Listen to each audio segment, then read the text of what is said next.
I didn't feel good enough. I didn't feel worthy, and I knew that if I didn't say yes, I'd regret it for the rest of my life. So I said yes, but I was scared. Every time before there's a shift in my energy, in like a level up, I go into deep fear where I'm challenged and confronted by everything. I had the opportunity to speak at the Sharjah Entrepreneur Festival. In that run up to that day, like no one could talk to me. But as soon as I got on stage, boom, everything was perfect. And what allowed you to show up when you were confronted with that fear? What do you say to yourself? I keep saying, the more you stack evidence to being confident, the easier it is to be confident. And then you realize like a lot of the consequences that you'd built up in your head doesn't really happen. sometimes you don't feel so positive. The night before, I was a mess, but I let myself be the mess. And I've sat with it and I was like, okay, I know you're afraid, but this will be good for you. And I think the number one thing that keeps most of us stuck is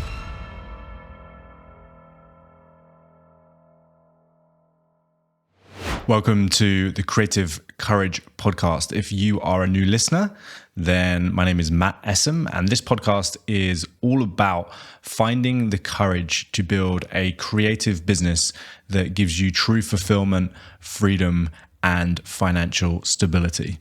Today's guest is a friend of mine, Adil, who is also a coach. Now, I wanted to sit down with Adil because I have experienced his coaching personally myself, and I'm also part of a men's group that Adil founded here in Dubai. And I really feel like he has a lot of lessons to share, both from his own personal journey of growing a business and growing a community. But I also just love geeking out with other coaches on topics that I feel can really help the people listening to this podcast. So today we get quite deep into things like shadow work. We get deep into what stops people showing up as their authentic self in their business, what keeps people stuck.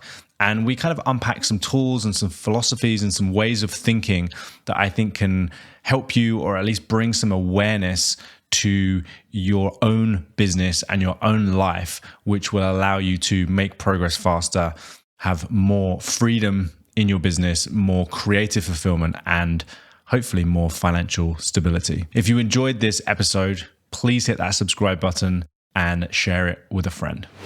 Adil, why did you start the Man Cave project? I'm in the UK. I'm a 31-year-old man. I am loving life. I have a really good job working for the British government. I have a wonderful girlfriend. I have all the money I need, stocks, shares. I'm good. On the outside. On the inside, not so good. I am a people pleaser. I am a man that is cheating left, right, and center. Every girlfriend I've ever had, I cheated on them. Not really caring to know why, and not really trying to be different or change. I just knew that I wanted more and more love and attention, and that was me. I was also living at home with my mum, and I didn't like it, but I felt like I had to be there. Mum was going through a hard time ever since my dad left when I was 17. So imagine it's like, 16 years of me being at home.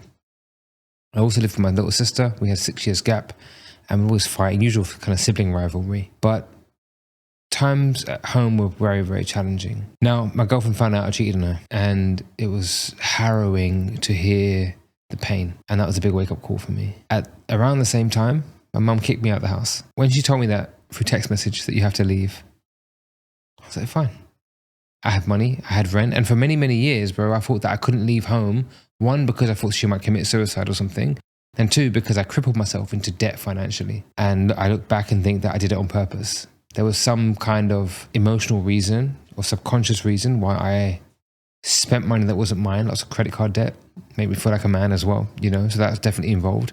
But then I also think I crippled myself financially so that I couldn't leave home. So I kind of had to be there, and that was my excuse. But then when that happened, I was like, what, fine, I'm going. But when I left, I really broke down and I was like, you know what? I don't know who I am or what I'm doing. How did I end up here?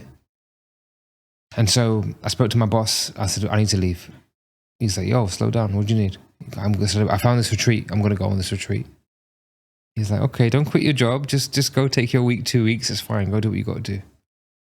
And I went to Morocco, a place called Tagazout. So I had enough awareness to know that I need to do something good for my soul. And this was like a yoga and surfing retreat. I was like, great, I've got a bit of yoga and I get to surf, which I'd never done before. But while I was there, I met this Reiki healer called Kate, this Russian lady. And she was part of the ensemble of the group. She said, it sounds like you could do with the session. I was like, Reiki? What the hell is Reiki? I didn't know what it was at the time. I still don't really know what it is, to be fair. I said, you know what? I'm a desperate man, and a desperate man will do desperate things. I just knew I needed to heal something that was going on. Bro, what should have been a 1 hour session became a 3 hour session. But the key thing that stood out was there was a moment where she said, move me to a part of the room that represents my mum. I'm trying not to laugh or this in my ignorance. If I look back, I feel stupid now. But I grabbed her by the arms and I just moved around. And wherever I felt like just stopping, I just stopped. She starts crying. She goes to the floor and starts crying. And then she says, speak to me as if I'm your mum. Okay. So I just take a big breath and I start saying things like, I resent you. I hate that you didn't go to therapy and sort your shit out. I hate that you didn't pick yourself up and deal with your pain and love us the way that we needed to be loved all these years. And bro, all of this stuff was coming out of me. I couldn't believe what I was saying. So I felt a mixture of relief and shame. But a few things come out of that session for me. One of them was that she said, listen, the energy from the parent flows downwards from my ancestors. It doesn't flow up. You can't parent the parent. It's no matter how much you try. You'll always be the son. And you'll pass that on to your kids. I was like, okay. And she said, you need to take back some of that love that you needed for yourself. And I realized a few things. One, I made the connection between the love I didn't get from my mum, and I made the connection between that and me being a cheater. And me just seeking love in all the places because what I really want with my mum's love. The second I made that connection, I nipped it in the bud. I was like, cool, I'm done. No longer now doing this. I know what I need. I need to just heal my relationship with my mum and heal my relationship with myself. I don't need women. I want a committed relationship, but I don't need to, I'm never cheating again. I never did. I also realized that my mum did her best because if she could do better, she would have done better. I also realized that I kept a lot of things inside me all the years of my life because it was not entertained or encouraged to speak up, to be sad, to be emotional. So I brought a lot of things inside and they would explode, usually in anger towards the people I love, or explode internally, implode to myself. And I was like, man, I wonder how many other men have gone through what I've been through because they didn't talk about it. And that was the beginning of Not Just a Man, which was, let me get men talking. And so I left Morocco. I started working with a therapist. I joined a men's circle online and I started working with a masculinity coach, Alexander Cottle. Shout out to the Unmasked Man. He was my introduction to shadow work and kingship and all this type of stuff. The king, warrior, lover, magician. Like, he loves this stuff and he taught me. And thanks to him and just his guidance as well, I was able to kind of learn what I had to learn and build it on my own, as you know. So the beginning of all of this was my pain and realizing that we just need a space to talk. And I just didn't feel safe enough. So let me start something. Not Just a Man didn't become anything because I was back in the UK. It just wouldn't kick off. It was COVID as well. But then when I came to Dubai, I thought, you know what? I'm making this my full-time thing. And it made me no money for many years. Really, zero. And no one came. You know how hard it is to get men to talk. Yeah. The everyday man, at least. But now, Man Cave Project is definitely going places. Was there a particular moment that you realized the work that you do now was kind of your calling or your mission? I've always been into helping people. I was always the listening ear for my friends. And I remember through sixth form, so 16, 17, I wasn't the one watching the football with my friends. I was the one talking to their girlfriends. So I'd always be the one, we ever go to like the pub, whatever it is, even when I'm 18, 19, 20, I'll be with them. So I always had this side of me. Plus, living with mum and my sister, I learned a different level of empathy and compassion and understanding. But I remember when I got into fitness, I was like, you know what, this is really cool. I want to help people do this. And so I've always been that guy for as long as I could remember, on social media, speaking to the camera about motivation. And then I became a PT. So even though I had a full-time job, I was a PT in and around my full-time in the office building. So there was always something about me that wanted to give back, that wanted to help others transform, something about being better, improving your life, you know? And then actually, my first degree at uni was psychology. So I also had that. There was something about me that wanted to just understand the mind of people and help them. But the degree was really challenging and I didn't like it. I think what I really wanted to do was sociology, but I didn't understand the difference. So when I dropped out into business, it didn't really go anywhere. And even business, don't even use it. Now I'm learning more about business by being in a business, but nothing from a textbook. I've always been this person, but didn't know. And I feel like I needed the vehicle to do so. It just so happens that I came back full circle to now be helping men and women on just feeling and healing. How important do you think it is for somebody running a business to have a mission that is bigger than themselves? Man, it will get you through the hard times. Because when I came here, so I came here to be in a relationship with someone. It was a long distance relationship between London and Dubai. I came here, I thought, you know what? I'm going to come, be with her and do this business. The relationship broke down within 3 months. In the 3 months that we were together, I burnt through a lot of my savings to just survive. All my crypto, all my shares, everything gone, everything. And obviously trying to run a coaching business from scratch when you're not known yet and build a men's circle where men don't think that they need it and no other income, my mission had to keep me going, knowing that this was the right thing to do. And the other thing that kept me going was that, you know what, this will make a great story someday. And here I am telling my story, you know. I kept telling myself that this matters, keep going. There's no way you want to go back to the office, which I didn't. I couldn't imagine even working here. I would rather suffer than go back to what I had to go to. But having that greater mission, it wasn't about money. It was just like, let me just get men talking. And what kept me going is whenever I did have those little interactions and the feedback I would get, like, man, thank you so much. Like, you've helped me so much, or you changed my life, or I'm no longer on medication, or I finally have friends, and all these things. It makes a difference. It feels good. It touches a different part of your soul, a different part of your ego is lifted when the mission is bigger than you. How did you find your mission? Because I think a lot of people hear this advice, but they struggle because they're like, I don't know what I'm put here to do. And it feels like a really sort of overwhelming, daunting question. I would do it for free. Right. And I did. If you do it for free, there's a bigger picture here. How did you wrestle with the idea of then charging people money? It was so hard. I didn't even know what to charge. Even for my coaching, and you know my experience with coaching, I didn't know what to charge at the very beginning. You know? How do I charge people who need help? Should it not be free? Man. And it wasn't, I had a coach at the time. So he was also saying, no, like you need to charge something. Find a way to charge something so that you can feel satisfied and pay your bills. And then it gives you the room to do things for free. The Man Cave project, or back then Brotherhood DXB, was free. And I had let everyone in. But it also meant that by letting everyone in, people didn't take it seriously. Some would, some wouldn't. But there were some that wouldn't pay, but just needed it so much, and they were grateful. But I soon realized that, if you don't pay, you don't pay attention. And I do make room for people that can't afford it, but are willing to put the effort in. But they got to pay me back in some way. They got to pay the community back in some way. You got to show me that you're there. And it was a hard lesson, super hard, but so important. And I'm still, on the journey of all of this financially, because I still get people messaging me saying, I can't pay this month. And I'm like, would you say that to your gym? I can't pay this month. Sorry, can I still come to the gym? No. But then it's something that helps their soul and their mental health. How do I say no to that? So I really am in a tricky place, because it isn't something that I can just keep giving for free.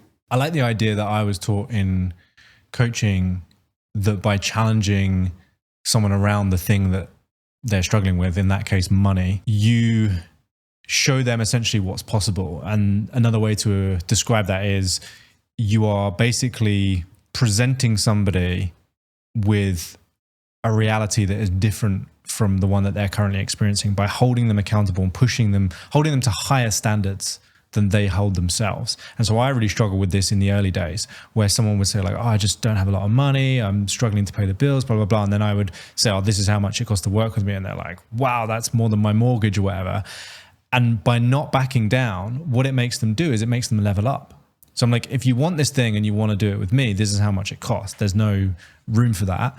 And they're like, okay. And so they commit to it. And then by default, like most people won't allow themselves to not pay their mortgage or not pay whatever. Yeah. So they then have to find that money, and then they show themselves what they're actually capable of. I want to give you a real life example of that in effect. Back when I worked in procurement, it was Public Health England at the time. I had this little car. It was a Golf.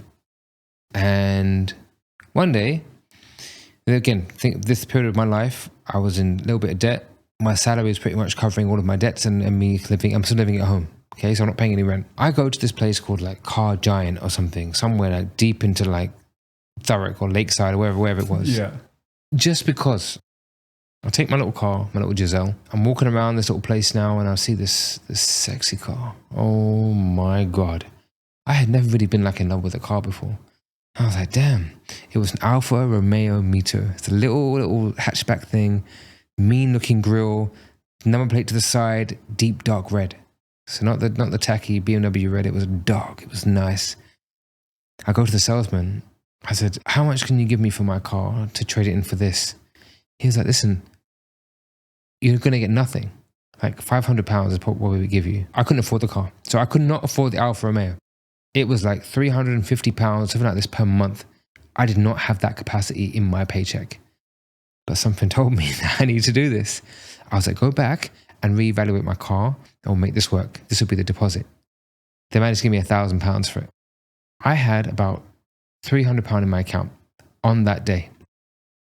I was like, cool, well that covers the deposit. So I'm good. I got £300, I'm good. Sort out the car, do the transfer, do the credit check, everything's good. And they said, right, there's a £250 processing fee. I was like, what? Like, yeah. Okay. Paid it. Gave me the car. I have £100 in my account. I drive, no petrol. I got to fill up this car. I'm driving around like a madman trying to fill this car up. My last 50 quid, I got £50 left. I'm like, how am I going to get, that's now my travel ticket for the week. Either way, I've got this car. My payment is due, in 30 days time of £350. I do not have that money. I go to work the next day, my brand new car.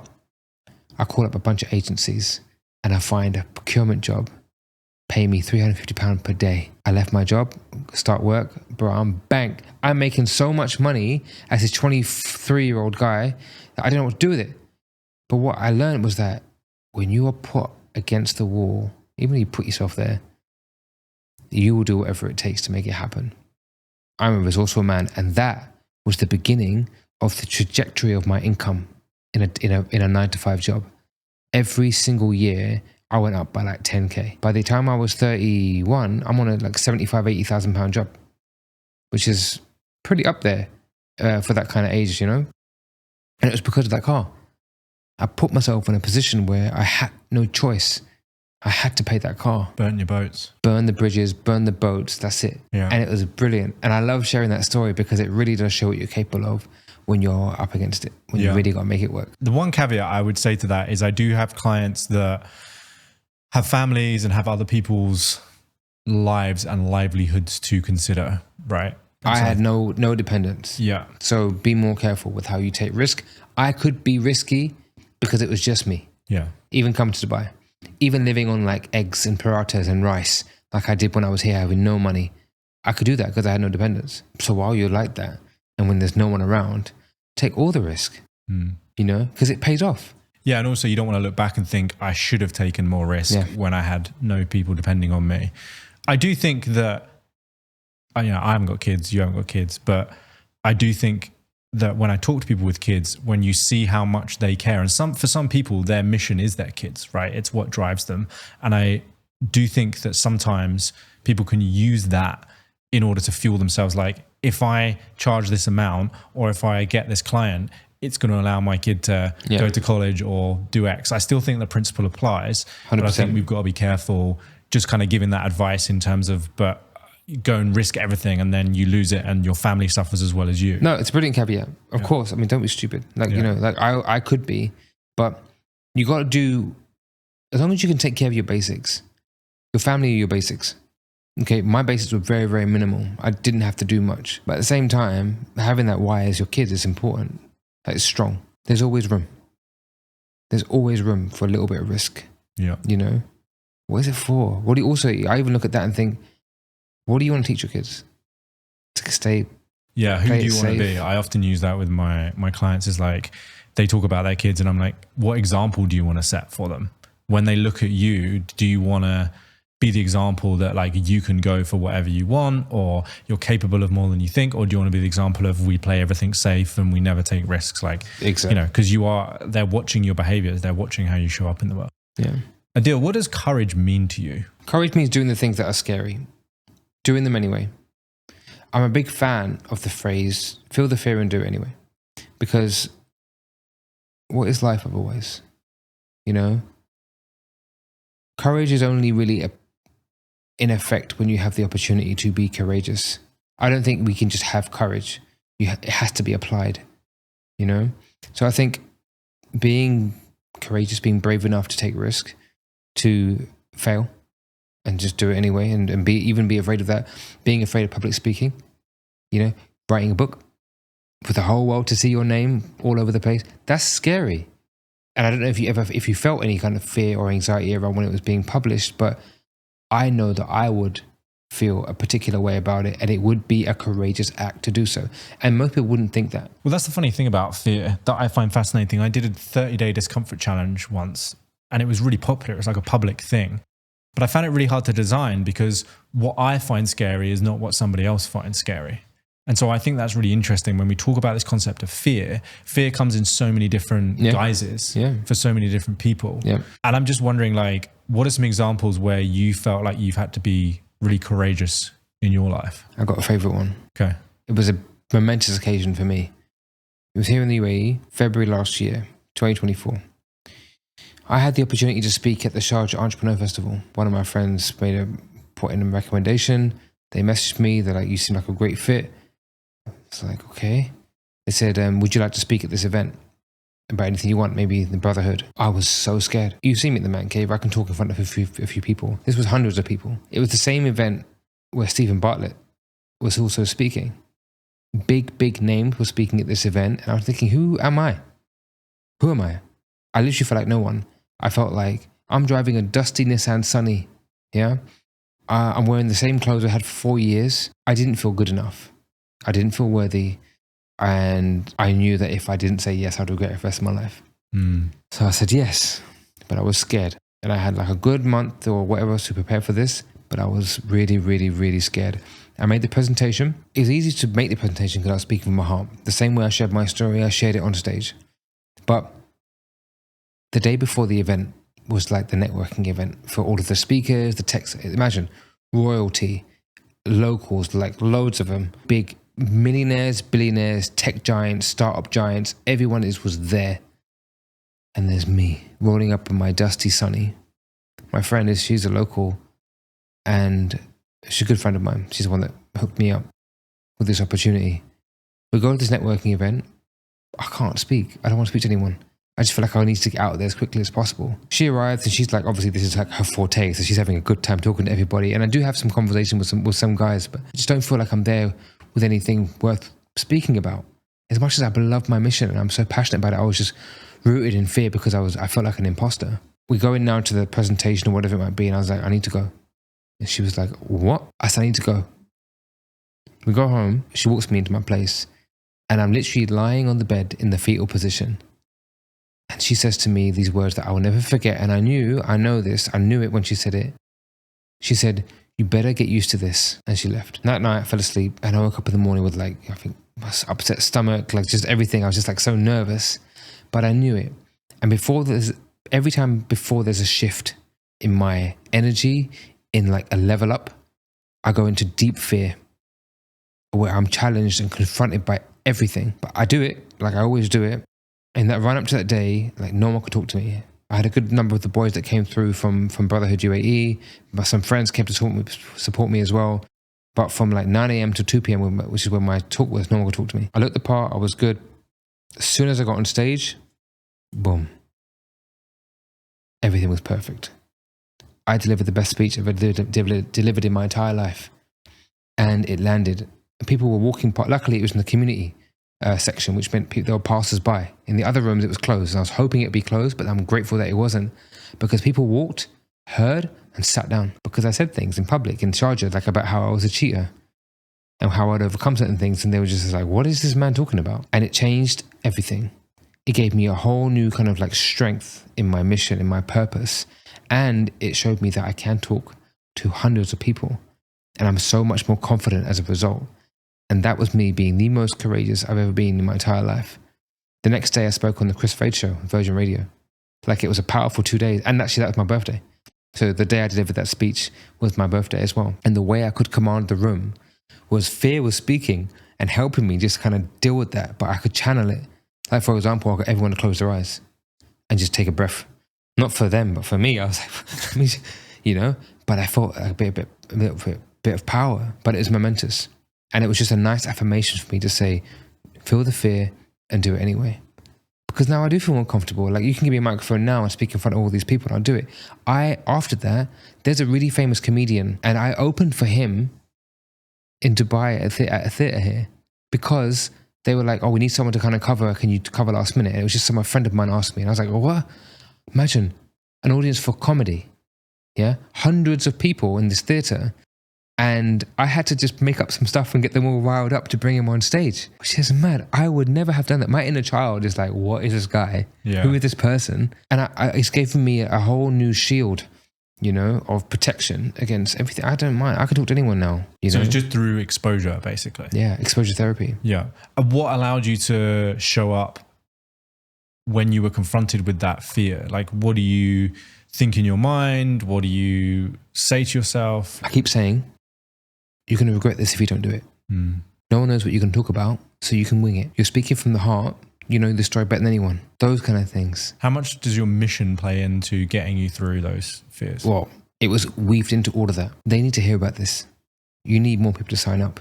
You need men to hear that there's a place. And bro, at the end of that session, the amount of men that came up to me and said, we did not know this existed. Thank you so much. Like, we're going to join. And a few men did, you know? But women were like, wow, they're blown away. Again, sometimes I have to tell myself something and I might not fully believe it. But then when the affirmation comes after, it locks in that original affirmation at the beginning, that original thought that may have been a bit of a fake it till you make it, you know? Like you look in the mirror and you're like, yeah, I'm this, I'm that, but you don't really fully believe it until something affirms it. And then so my job is quickly make the loop and the connection. So I locked it in now. Mission, 100% needed. And it's through these moments where people tell me, you're doing the right thing, you know? Thank you for this space. It's a tough one because sometimes you don't feel so positive and you don't always have this like can-do spirit and motivation and power. And you do, like how I mentioned the night before, I was a mess, but I let myself be the mess and I've sat with it and I was like, okay, I know you're afraid. I had to talk to myself and give me a good talking to and just say, listen, I know you're afraid, but this will be good for you, you know? Feel the fear. And I had to look back at the time when I'd done the same thing. You were afraid, you did, look what happened. And also a reminder that, remember the time you didn't do something? That regret? You don't want to regret it. Yeah, and that kind of chipping away of like, people talk about confidence. And I think often confidence is showing yourself what you're capable of. Like versus, you know, if you want to do something and then you're like, oh, and you kind of talk yourself out of it, there's almost a smaller version of you that exists because you talked yourself out of doing it rather than doing it. Self-esteem. Yeah. And I feel like what I've learned definitely as I've got older is the more you stack evidence to being confident, the easier it is to be confident. So to like go and do a talk or to do cold outreach and pitch a client or whatever it is, like the more you do that, the more you're like, I am the kind of person that does this, even though it doesn't feel good at the time or it feels scary. And then you realize like a lot of the consequences that you'd built up in your head, like, oh my God, what if they say this or that, doesn't really happen. Like you might get ignored at the worst, probably. Or someone might say, oh, stop sending me spammy messages. But like, that's literally it. Like your brand isn't going to get ruined. Your career isn't going to get ruined, like whatever it is. And then you're like, oh, actually, this is a lot easier than I thought. And also look what I'm capable of and look at all of this amazing, look at this world that's just opened up to me as a result of pushing through this fear. And if something does come up that is a challenge, you'll just handle it like you've handled everything else. Yeah, and you show yourself what you're able to handle. And so it's like the more stuff that comes up, the easier it is to then move forward in future because you think, well, that was pretty bad and I'm still alive. So 100%. You know what? You mentioned confidence. My definition or my formula for confidence is competence times time or frequency. Okay. So, which is literally how often you do something that maybe you don't want to do, or that is confrontational, or that is challenging for you, you know? That's the only way. If I think about men in my life or men that have joined the Man Cave Project or just people that I've coached, And when it comes to confidence and self-esteem or low self-esteem, it's because they're not doing what they should be doing. The things that you inherently know you should be doing. And that is you just kind of like saying no to yourself. So what is esteem or self-esteem? It is that feeling of like the truth. Self-esteem. I am who I say I am. I do what I say I'm going to do. Yeah, or even like one layer deeper for me, it's I know there's a version of me that exists that I could be if I push through the fear. And so for me, like low self-esteem is when I don't do those things and therefore I don't feel proud of the version of me that exactly. I am. Esteem of the self. Yeah. You feel esteemed. Okay? That's exactly what it means. So yeah, you don't feel proud.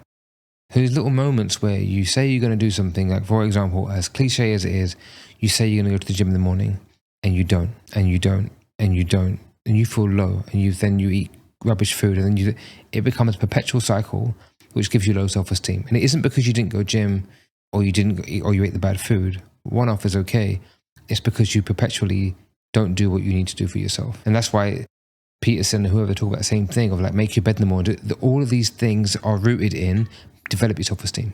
Yeah, it's like the micro promises that we make to ourselves. Exactly. Or the micro promises that you don't keep to yourself that actually erode at who you really are and erode at your confidence. Because we're also, now we can go into some deeper stuff around masculine and feminine. Why would anyone trust you and trust your word if you don't trust your own word? The first word you need to keep is the one to yourself. Otherwise, people can see through you completely. And that was me, but I was this nice guy that wouldn't even honor my own thoughts and feelings. You know, so no wonder people couldn't feel safe around me. I wasn't safe with myself. Why do you think so many people get stuck? In what? Life. Like I hear you talk about it a lot. I hear you talk about this idea of helping people get unstuck. Like men come to you because they feel stuck. Like that's an example of being stuck in a loop, right? In a loop of I'm saying to myself, I know I want to be a better man. I want to go to the gym. And obviously this applies to women as well. But I think in this context, we are talking more about men. Yeah. Like what is and I know you might say fear as the answer to that. One of the answers. Yeah. But what else is behind that? Comfort. Yeah. Definite comfort zone. Also unawareness. Just being completely unaware. That's the thing. They think, but say, this is life. This is life. I'm happy here. Some of the men are happy in their stuckness and they'd rather be that. Because what do they say? Like, better the devil you know. I know this me. Oh, okay, if I change, then what might be the consequence? So already they've made up 10 different scenarios in their head. My friends won't like me anymore. Or I might lose my friends because they're all partying and drinking still, and actually I'm not doing that now. Or I'm trying to be different. I remember the first time I wanted to quit drinking, my friends were not supportive. They were like, what are you talking about? You can imagine in London what it's like. It's hard. You're gonna lose some stuff. Change is hard. That's why there's a whole department within an organization called change management. There's a whole like degree in it, you know?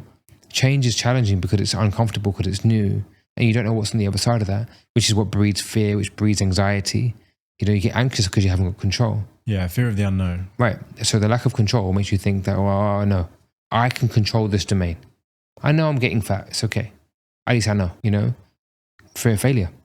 People are afraid that if they try and fail, that people are going to judge them. Or even to yourself. At least if I didn't try, I didn't fail. You know? Some of them are afraid of success. Believe it or not. As you know, you'll know. Actually, what if I do make it? What if I do get this six-pack? What does that mean? What if I do get this big business deal or this thing? Then my whole life will change. Yeah, or what will people think of me? Exactly. Yeah. Will I lose myself? What will people think of me? Will I be judged? People that not come from money, and you know my story with money. What does that mean for me if I suddenly become wealthy? You know, have I forgotten my roots? What my family think? So fear is a branch, you know, and comfort. What do you think? Why do you think people stay stuck? Yeah, because it's familiar. So I agree with you. There's two things. There's the unconscious, which is I don't know that I'm playing out this pattern. All I know is that I've got results that are undesirable. So I want more clients and I feel like it's a constant struggle. So that's the result I'm getting, but they're not really aware of why that's happening. So there's the unawareness piece. Yeah. But then when the awareness comes to their reality, in my experience, most of the time, it's because they believe they have to become somebody that they don't want to be or they don't like in order to get the thing that they want. Yeah. So in the example of sales, it's like, I have to become salesy, I have to become pushy, I have to chase people and seem a little bit desperate in order for this thing to work. And I don't want to be that person. I don't want to be seen as that person. I know for me, for example, like one of the things that I'm working on at the moment is like being more sociable, just like in everyday life, like talking to the doorman, talking to the barista, just like, hey man, I love your trainers. Like in my head, I associate that with some happy, clappy American guy that goes around high-fiving everyone. Hey everyone, good morning. High five. Isn't it such a great day? I love your trainers, man. You look so great. And like in my head, that is literally like, it makes me cringe, right? Yeah. So then I'm like, well, if I'm that guy and I say good morning, well, I am basically that guy. Now, obviously that couldn't be further from the truth, but that kind of leads us on to what you've been talking about a lot recently, which is shadow work. Because really that version of me exists, but I just haven't owned it. I haven't made friends with it. I'm not accepting it. I'm rejecting it. Yeah. Because for whatever reason, when I was younger, if I saw someone like that, or I don't know, when on a lot of holidays, maybe they're American people and my parents are like, they're garish or whatever. And so then I reinforce that idea that they're not likable and that people are talking about them behind their back. And so I build up this negative association subconsciously with people like that. Yeah. And it triggers me and it turns me off. And I don't want to be like that person. And I think the number one thing that keeps most of us stuck is that idea that in order to have the thing that we want, recognition, money, security, we have to become someone, or we have to behave like somebody that we don't really like or that we don't really respect or admire. Yeah, it's that uncomfortable. It's identity. Yeah. It came up last night. One of the guys was saying, I don't know who I am. You know, we talked about masks. What is the mask that you wear in day-to-day life? And some said the mask of happiness, the mask of having to be like just the guy.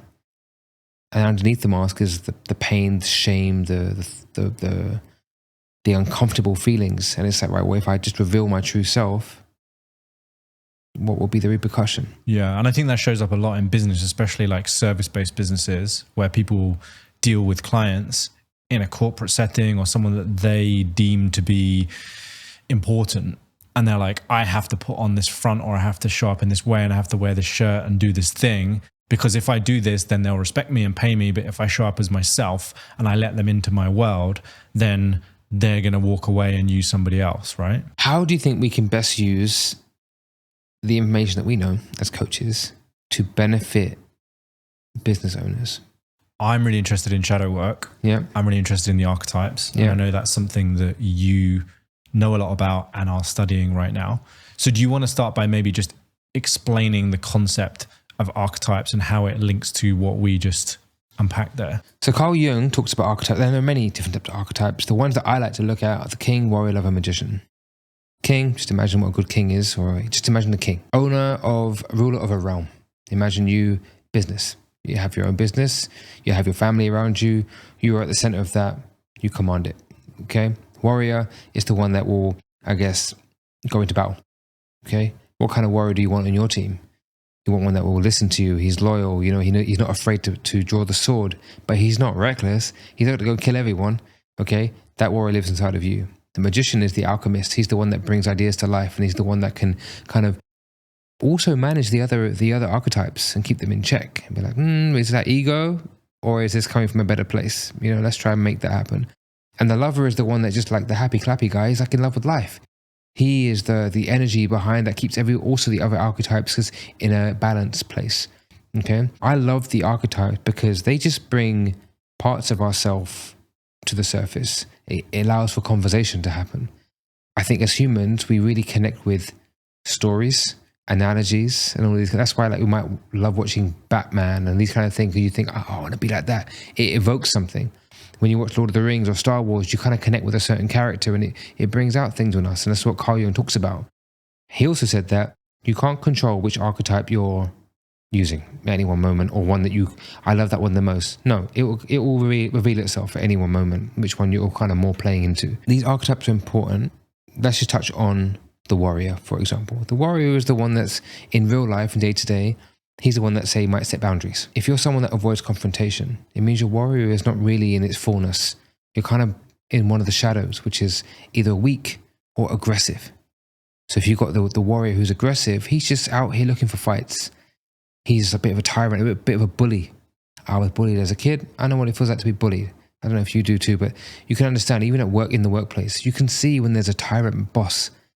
It's like, why? Or even a colleague. Like, why? And then you've got the one which is a bit of a pushover, okay? The guy that just takes it from everyone. The man that can't set boundaries.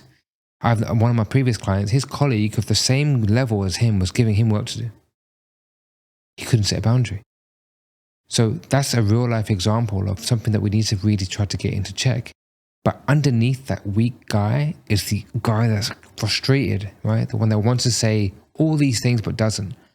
So, but there's a reason why that person chooses not to seek confrontation. Probably linked to his childhood. Probably linked to, I don't know, something that's happened when he was younger, or maybe a confrontation somewhere at work or something like this. When you can get to a point where you understand where these things come from, it builds up from where we can then develop. And that's when coaching can come in handy and say, right, here's the challenge for you. Because I believe that it's good to talk, it's good to understand, but it has to be met with action. So with business owners and business people who are in CEO positions, for example, you really need to learn your shadows. Why did you flip at your staff? Why did you explode like that? Where did this frustration come from? Understand it. Know where it comes from so that you can overcome it. Wouldn't you rather be a king that everyone loved? Wouldn't you rather be a boss that everyone was like, oh man, that Matt, he's amazing. They talk about you the weekend because it's like how awesome you were. But you still weren't afraid to like fire someone if you had to. Because it's the greater good. The same way a king might have to like kill someone for treason. He's doing what he has to do. But maybe he sends them some money to the family because he was still a good man. Mm-hmm. They follow him because they love him. If we can learn as business owners to integrate these shadows, even just in our general life, whether you're a business owner or not, if you can learn the things that you don't want to shine a light on, which is why it's called the shadow, you will feel whole, happy, and free. And there's two things that I say that every man needs in his life, and what everything we're doing is taking us towards these two things, peace and freedom. No matter how you spin it, everything you're doing in your life, it's these two things that you want. Why do you want more money? Freedom. What kind of relationship are you looking for? Peaceful one. When it's not peaceful, we don't want to be in it anymore. It can be fun, it can be hot and steamy and exciting, but if there's not peace, we won't last.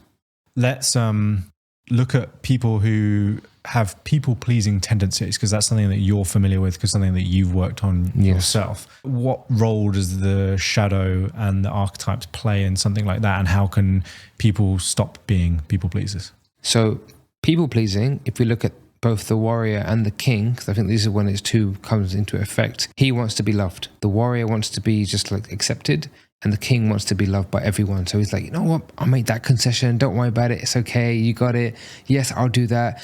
Going above and beyond for this person. You will go to that event when you don't want to. You'll say yes when you want to say no. You'll say no when you want to say yes.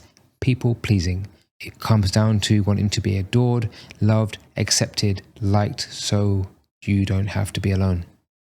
And that's what it comes down to. From a Neanderthal, prehistoric, caveman, kind of going back into that kind of era, if you were a man that was not part of a tribe, you probably died, eaten by something, left alone, couldn't survive, you starved. So it's deep-rooted into our nature, as we are anyway, to be social creatures, and that's what we need.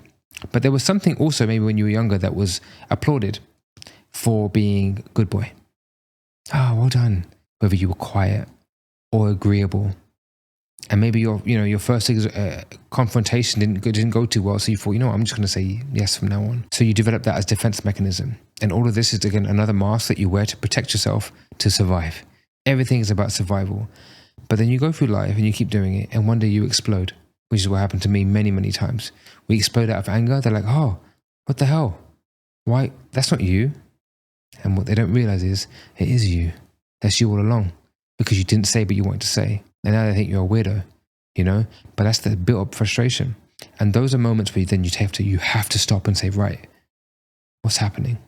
And we don't say what we want to say because we're afraid that they're going to judge us. But now we've just exploded and they're already judging us. We had a men talk about it last night where they now don't know how to stop people-pleasing. How do I now deal with it? Small little things. I always give the homework of week 1, Just write down all the times when you wanted to say yes but said no, or wanted to say no but said yes, just those moments. And week 2 or whatever, or even from that, start to write down what would be the consequence. What would you have said? You know? And just develop and start to just kind of rewire the brain to help you understand that, could you handle that response if it came out negative? Usually the answer is yes. And then slowly start to say more no's. Like a whole week of no. No. Without giving an explanation. So don't say, sorry, I can't come to your party because this, and this, even if it's a lie or the truth. No, sorry. You can say so. You can say sorry. It's fine. Sorry, I can't make it. Cool. That's hard. Especially for us Brits. But that's the beginning. Because if we don't do it, that frustration will build up. And that comes back to this full circle idea of courage, where it's like, that's uncomfortable, but you just have to take the first step to say one no, and then another no. And then you say it and you realize that this new way of being is actually creating this world, and I'm surviving and thriving. And it's because I changed this behavior, but it was a specific action that I had to take. I was afraid to double my rates. I did it thanks to a nudge from you and another friend of yours. It was really challenging at the beginning. So this is actually the equivalent of I guess saying no or saying yes, is having to say something uncomfortable, which is, my rate is now this, without shaking or saying, but it's okay, I can give you a discount. Bro, now that number rolls off my tongue like it's nothing, you know, and I feel so confident and so sure of myself. You just need a few times of doing that. Yeah. And be comfortable with it being uncomfortable. And be comfortable with getting no's. Yeah. Collect no's. Yeah. Collect rejections. Another thing I get my clients to do when they're going out trying to find a potential mate, go get as many rejections as possible so that you can see and feel that it isn't as bad as you think it is. Because what you really think that fear is I'm going to die, but you ain't. So it is brave to do that. What is we'll come to a close soon, I think, on this topic. But Alex Hormozy says that, you know, this is what hard looks like. That is true. It's hard. It's okay. Why are you afraid of hard? Yeah, it's the courage to do the hard things and start small. Yeah, and then build up. Exactly. Sometimes we think that hard is like that big thing over there, but it doesn't have to be. It took you a long time to be the man that you are, with lots of little micro things to happen over time. So it's the same way to reverse it. Lots of little micro things over time, but you have to be disciplined and stick with it. And that's why coaches come in handy, because we can hold you accountable and push you just for that next small thing. Yeah. Amazing, dude. Where can people find out more about you? Where can people connect with you? So on Instagram is probably the best place. Adil Coaches Men as my personal social media, and then Man Cave Project official for the Man Cave. Thank you very much. Nice one, man. Thank you for being a guest.